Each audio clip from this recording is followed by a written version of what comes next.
Olá, o tema abordado hoje será estilos de liderança. Antes de falar propriamente dos estilos, eu vou passar por algumas teorias relacionadas à liderança.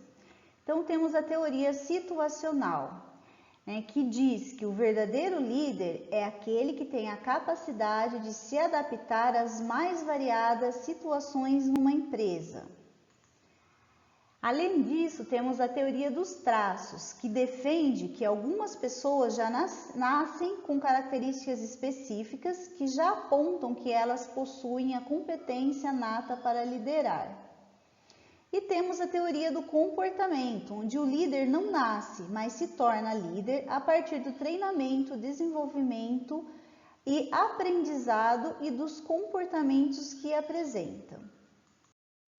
Temos também a teoria dos estilos de decisão, que reconhece 3 modelos de liderança distintos, que seria o autocrático, o democrático e o liberal. Nós vamos dar uma ênfase maior a essa teoria aqui.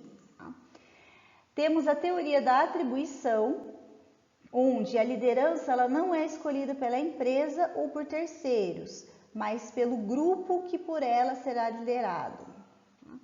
Temos a teoria do carisma, onde não importa se o líder já nasceu líder ou se formou líder, mas que ele tenha muito carisma para cativar e influenciar as pessoas ao seu redor. Agora vamos falar então, dos principais estilos de liderança.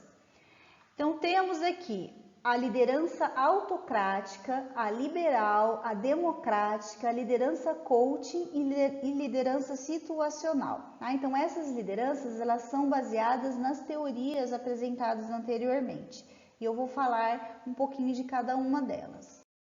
Então primeiro, a liderança autocrática. Então nesse estilo de liderança, o foco é no próprio líder.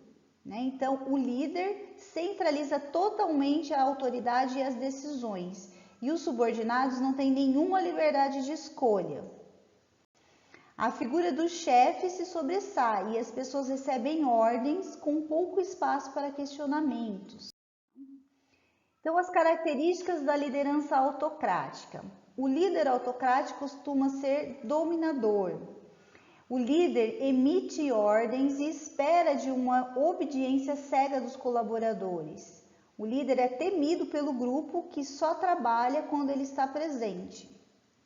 Os grupos submetidos à liderança autocrática costumam apresentar um maior volume de trabalho, com evidentes sinais de tensão, frustração e agressividade. E em função disso, costumam ter insatisfação, falta de motivação e uma propensão a gerar conflito entre os colegas. Já a liderança liberal, o foco é no liderado. Então, o líder permite total liberdade para a tomada de decisões individuais ou em grupo, participando delas apenas quando ele é solicitado. Nesse caso, o líder ele vai enfatizar somente o grupo. Então, dessa forma, as pessoas tendem a exercer atividades mais intensas pela liberdade observada. Na liderança liberal, o líder ele só ajuda quando é solicitado, confiando plenamente no trabalho do liderado. Ele parte do pressuposto de que os colaboradores são maduros o suficiente e estão aptos a desempenhar suas tarefas sem a necessidade de um acompanhamento constante.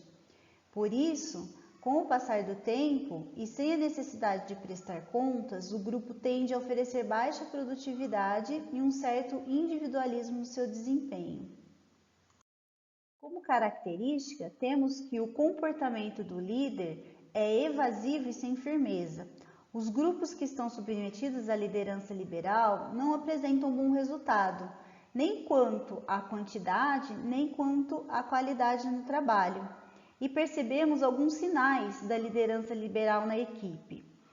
Fortes indícios de individualismo, desagregação, insatisfação, agressividade e pouco respeito ao líder, que é ignorado pelo grupo. Já na liderança democrática, o foco é tanto no líder quanto no liderado. Então, interessante, né, na gestão de qualquer negócio esse tipo de liderança.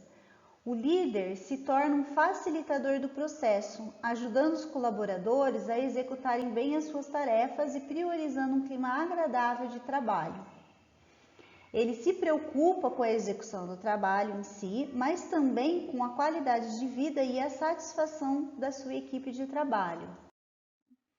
Então, na liderança democrática, né, quais são as características? O líder é bastante participativo e atua para orientar o grupo, ajudando-o na definição dos problemas e também nas soluções, coordenando as atividades e sugerindo ideias. Ele interage bem com a equipe e com os indivíduos, encoraja a participação das pessoas e se preocupa igualmente com o trabalho e com o grupo.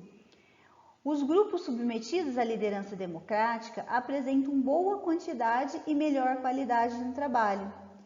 E esse resultado ainda vem acompanhado de um clima de satisfação, integração, responsabilidade e comprometimento das pessoas. No estilo de liderança coaching, o foco é na performance. Esse estilo é bastante atual, né? Onde a performance dos liderados está em foco. O líder exibe um verdadeiro interesse pelo aumento da performance dos seus subordinados, acompanhando a evolução de cada um, incentivando-os e dando feedbacks constantes para manter as pessoas motivadas e alinhadas em suas atividades. As características, então, na liderança coaching, né? O líder, ele busca manter seus colaboradores sempre motivados, promove criar um ambiente de trabalho agradável com um clima de cooperação e confiança e estimula uma visão positiva do futuro na equipe de trabalho, primando pelo desempenho de cada um dos indivíduos. Um outro estilo de liderança é a liderança situacional. Então, nesse tipo de liderança, o foco é dado na maturidade e na situação. Então, há 4 níveis, né, que a gente chama de D, de desenvolvimento do liderado, né, que expressam competência vezes empenho, e isso exige diferentes estilos pelo líder, que a gente vai chamar de E, em função da maturidade demonstrada por liderado. Então, esse estilo de liderança depende da situação.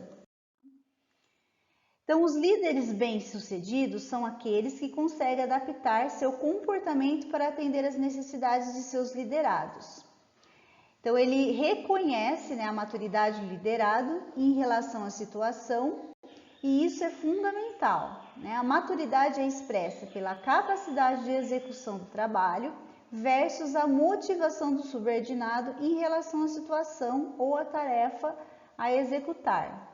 Então, no dia a dia, o líder tende a enfrentar situações em que há variação tanto na capacidade quanto no empenho pelos liderados para realizar as tarefas. Nesse estilo de liderança, a variação na capacidade ou na motivação do liderado em realizar vai exigir diferentes estilos pelo líder. Assim, né, para subordinados com baixa competência e alto empenho, o líder deve fornecer direção para desenvolver as suas habilidades. Para subordinados com alguma competência, mas baixo empenho, o líder deve fornecer direção e estímulo para continuar a desenvolver as habilidades e restabelecer o empenho. E para subordinados com média a alta competência e empenho variável, o líder deve dar autonomia para estimular essa motivação.